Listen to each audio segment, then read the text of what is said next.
사장에서 정제화물, 탄수화물을 섭취를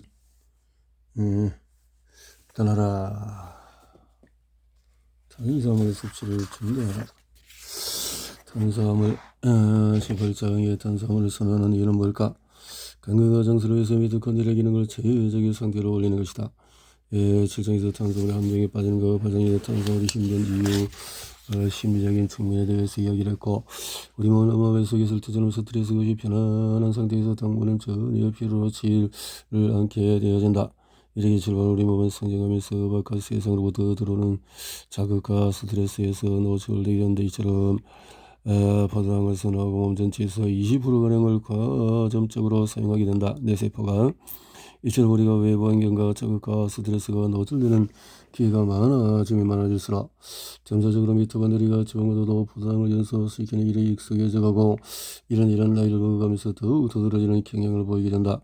더구나 미토콘드리아는 포도당이 지방이 혼재할 때 포도당부터 먼저 연소시키는 경향을 보인다는 점을 기억해 볼 필요가 있다.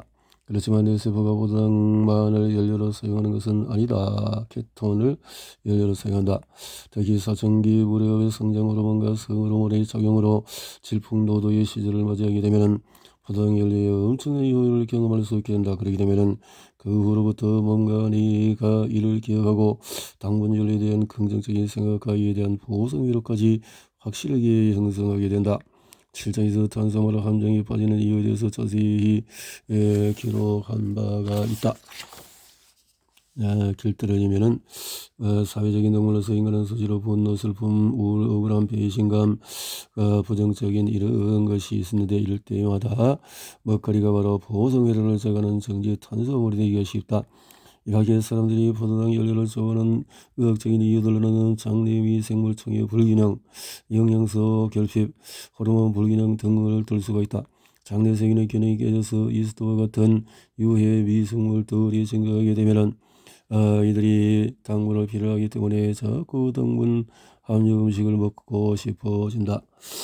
그래서 몸을 청소할 필요가 있다. 사람들이 포도당 연료를 선호하게 되는 이유는 신체적인 이유, 정신적 이유, 사회적 이유, 장내 영양적 호르몬적인 이유, 스트레스에 대응하기 위해서 있다. 미토콘드리아 건강을 위해서 너무 지나친 포도당 연료의 사용은 자제되어야 한다. 그렇죠.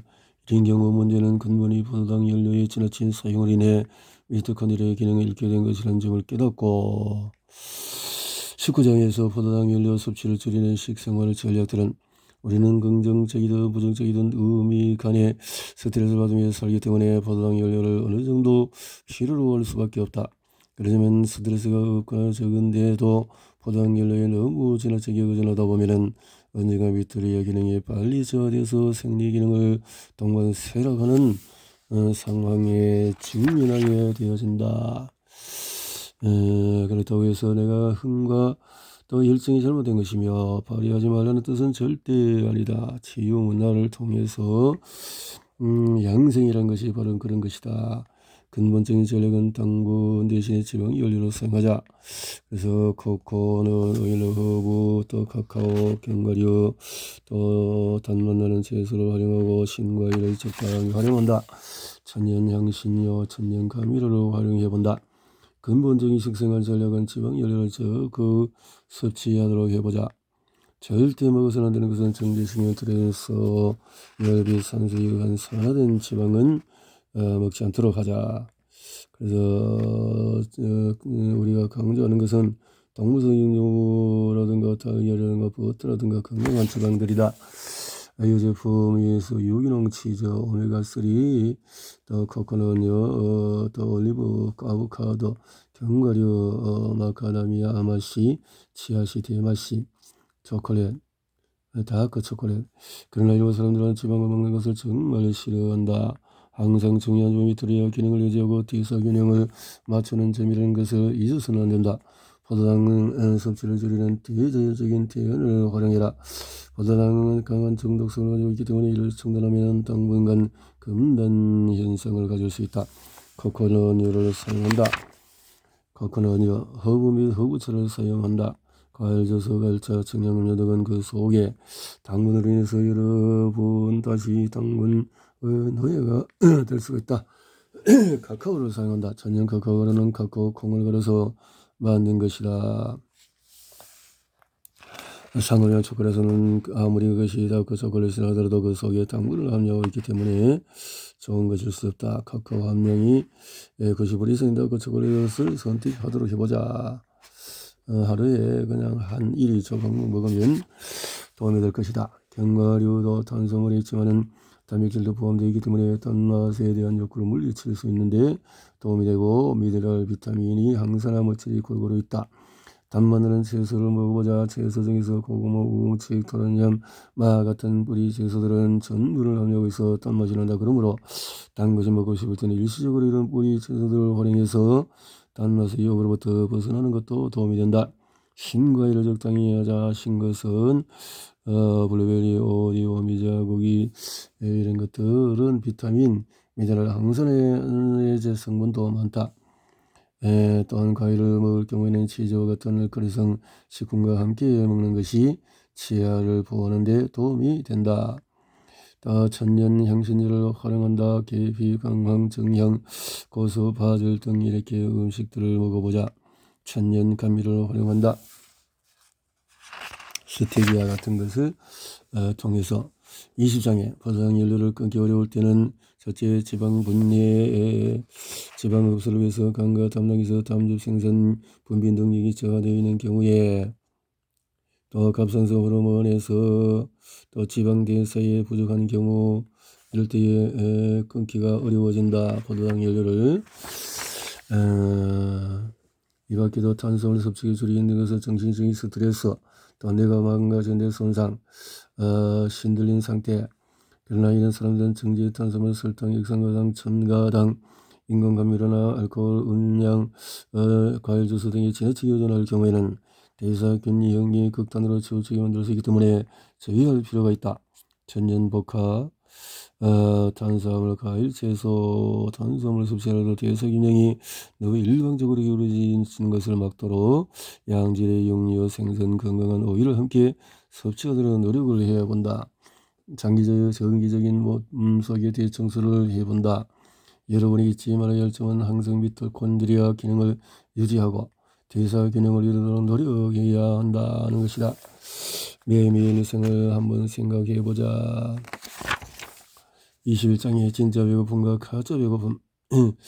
그래 신체적인 배고픔은 신체 활동이나 운동을 하고 나서 몇 시간 뒤에 나타나는 배고픔, 호르몬에 의한 배고픔. 진짜 배고픔은 음식이나 영양 보충을 통해서 해결할 수 있지만 호르몬에 의한 배고픔 같은 경우에는 성장기 때와 달리 성장이 끝난 성인에서는 그 전 식사가 과도하게 인슐린 분비를 일으켰기 때문에 생기는 경우가 대부분이라는 점을 명심하고 있어야 할 것이다. 가짜 배고픔은 음식을 먹어도 순간적일 뿐 그런 것이다. 가짜 배고픔을 일으키는 원인을 살펴보면 위장관의 염증, 또 위장관의 운동이 증가해서 장내 세균이 이상증이 있고 정신적인 스트레스가 있고 갈증이 있고 이런 것들이 가짜 배고픔이다 하는 것을 알고, 또 포만감과 배고픔을 느끼는 정추는 뇌 신경 시상하부 측면에 위치했다. 혈당이 떨어지면은 그렇게 보상, 간은 림프기로 들어가는 영양분을 제외하고는 전체 영양 흡수 상태를 총체적으로 감지하는 위치에 있다. 그래서 림프에 의해서 흡수되는 지방보다는 간의 문정맥을 통해서 흡수되는 탄수화물과 단백질의 양에 의해 포만감 신호가 만들어져서 이것이 뇌의 시상하고 있는 포만감, 배고픔 증추로 전달되는 것으로 알려지게 되었다. 게다가 포만감이 탄수화물로도 단백질에 의해서 결정되는 비중이 큰 것으로 밝혀졌다. 따라서 포만감을 느끼는 데 있어서 탄수화물의 역할보다는 단백질 영양소의 역할이 더 크고, 전체적으로 보아 그 사람의 대사 체질에 적절한 영양소 비율을 맞춰줬을 때 가장 효과가 크게 나타나는 것으로 이해해 볼 수가 있다. 그리고 고지방 식사를 하는 사람들이 식후에 여전히 포만감을 느끼지 못하는 경우에 또 이렇게 22장에 탄수화물을 섭취할 때 열량은 지금까지 탄수화물의 섭취가 몸에 이런 경우도 있지만 그것에 빠져서 계속 탄수화물 특유의 정제 탄수화물을 많이 먹는 식습관을 유지하게 되면은 언젠가는 그것이 일으키는 문제로 인해서 건강균형을 잃게 되어진다. 그래서 나는 내가 권하는 탄수화물 섭취량을 다음과 같이 정리해봤다. 천연통 제품을 통해서 또 복합탄수화물 위장관에 급격히 생기지 혈당이 오르가지 않도록 하여 주기 때문에 또 복합탄수화물 식품은 건강한 지방과 단백질 식품을 먼저 먹고 나서 추가로 필요할 때만 더 먹는 것을 원칙으로 해야 한다. 다시 말해서 주식이 건강한 지방이고 단백질이고 복합탄수화물은 보조식에 해당된다는 점을 식사의 원칙으로 삼아야 한다. 운동이나 신체적인 활동을 많이 하는 사람의 경우에 복합탄수화물을 그 이전에 먹는 것이 유리하고 운동이나 신체 활동보다 정신노동을 많이 하는 사람은 복합탄수화물을 하루의 맨 마지막 식사 때 마지막에 보충식으로 하는 것이 유리하다. 복합탄수화물의 섭취량이 적으면 적을수록 유리하다. 매일 단위로 몸속에서 탄수화물 균형을 맞추기 어려울 때는 2, 3일 단위로 탄수화물을 전혀 먹지 않는 탄수화물 제로 데이도 만들어보자. 복합탄수화물 함량이 낮은 식단 메뉴를 개발해본다. 양생치유식 이렇게 해서 자 맛에는 단맛, 짠맛, 신맛 단 5가지의 맛이 있는데 그 중에서 뇌에 강한 흥분이나 쾌감을 주는 것은 단맛과 매운맛이다. 그래서 이 두 가지 맛은 중독성, 보호성, 혈을 형성하는 데 충분히 기여할 수 있다. 이런 이유로 사람들은 먹는 것 자체의 즐거움에 더해 이런 미각의 자극을 추가함으로써 뇌를 더 많이 흥분시켜 최대의 만족감을 얻으려고 있다는 사실을 깨닫게 되었다. 이 방법은 사람들이 일상에서 받는 스트레스와 교감 신경계의 긴장을 풀어줄 수 있는 가장 간편한 방법이 되기 때문에 많은 사람들이 선호받고 있다. 그것이 함정이라는 거고 실제 나의 환자들 중에서 몸속의 대청소와 또 양생식사법을 통해서 몸속의 염증을 해결하고 대사균형을 회복했다라는 거네요. 양생치유식 23장에 저탄수화물 식단을 유지하는 실제 전략들은 고단백 고지방 식사를 하도록 한다. 는 것이고 전략 2 곡물 섭취를 최대한 줄이거나 일시적으로 통곡물을 대체하는 방법을 해보도록 한다. 전분이 많은 채소도 피하거나 반드시 건강한 지방과 같이 먹도록 해본다. 가공식품 섭취를 피하도록 한다. 과일 섭취도 과일도 탄수화물 식품이다. 물론 그 속에 있는 과당은 식이섬유와 같이 들어있기 때문에 설탕이나 인공액상에 비해서 천천히 흡수되는 특징을 가지고 있어서 혈당을 급격히 올리지 않는다는 장점이 있다. 또한 과육보다는 껍질 속에 식이섬유와 각종 비타민, 미네랄, 파이토, 케미칼 등이 풍부하게 들어있어 탄수화물 대사 체질을 가진 사람들의 건강을 살려주는 좋은 식품으로서의 장점도 가지고 있다는 점은 인정한다. 그러나 현재 대사 기능이 무너져 있는 사람들의 경우에는 과일 섭취로 얻을 수 있는 이득이 그것이 초래하는 위험보다 크지 않기 때문에 과일 섭취를 자제하는 것이 좋다고 생각한다. 이런 사람들은 이제부터라도 과일은 몸에 좋으니까 무조건 많이 먹어도 된다는 생각부터가 잘못된 것임을 알고 당장에 그런 생각을 버려야 한다. 분명히 말하지만은 내가 모든 사람에게 과일이 나쁘다고 말하는 것이 아니라는 것을 강조한다. 술 섭취를 차지한다. 술을 좋아하는 사람이 많다. 역시 탄수화물로 만들어진 것들이 문제가 된다. 이런 이유로 나는 탄수화물 중독으로부터 벗어나기 위해서 당분 한시라도 술 섭취를 줄일 것을 요구한다. 대신에 꼭 술을 마셔야 한다면 소주, 위스키, 브랜디, 보드카, 럼, 진 등 같은 증류수를 1위 내로 재현해서 마실 것을 추천해본다. 현재 우리 사회의 술 문화가 상대를 쓰러뜨리기 위한 의도나 또는 자기 중독에서 절제가 부족한 저금한 문화의 한 형태로 자리 잡고 있기 때문에 건강 관점에는 별로 바람직하지 못한 문화라고 볼 수가 있다. 자, 전략 7. 음료는 정수한 물을 먹는 것을 원칙으로 하되 당분이 첨가된 음료나 가죽을 먹지 않는다. 일단 음료는 정수한 물을 마시는 것을 원칙으로 한다. 단맛이 담긴 청량음료, 과일주스, 탄산음료, 우유, 두유 등은 마시지 않도록 한다. 이런 가공음료 속에는 물에 녹아있는 당분이 들어있기 때문에 혈당이 빨리 높아진다. 만약에 운동이나 활동으로 인해서 땀을 흘려서 갈증을 느끼는 경우에는 물 또는 소금물을 마시는 것이 사회생활에 많은 지장을 주고 있는 것은 사실이지만 자신의 수분 섭취가 적절한지를 알아보도록 하고 커피나 차 속에 건강한 기름을 첨가해서 먹도록 해본다. 커피나 차 속에 건강한 기름을 커피나 차를 마시게 되는데 절대 당분은 첨가하지 말고 대신에 버터나 코코넛유, 올리브유, 달걀 노른자 같은 건강한 기름을 넣어서 마시는 습관을 들이는 것이 도움이 된다. 간식은 고단백 고지방 식품으로 하도록 한다.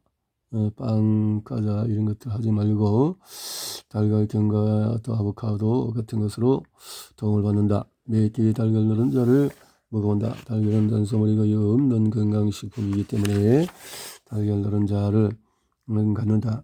그래서 노른자는 가능한 열에 익히지 않은 상태로 먹을수록 흡수가 잘 되고 식욕을 조절하는 데 효과적이다.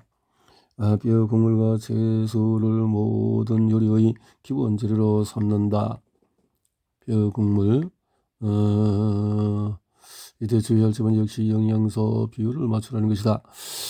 가령 토마토 수프를 만들 때 토마토 비율이 너무 많으면 단맛이 나게 된다. 그러면 혈당이 증가할 수 있기 때문에 카카오를 만들 때도 가능한 한 끼의 반찬 수를 최대로 줄인다.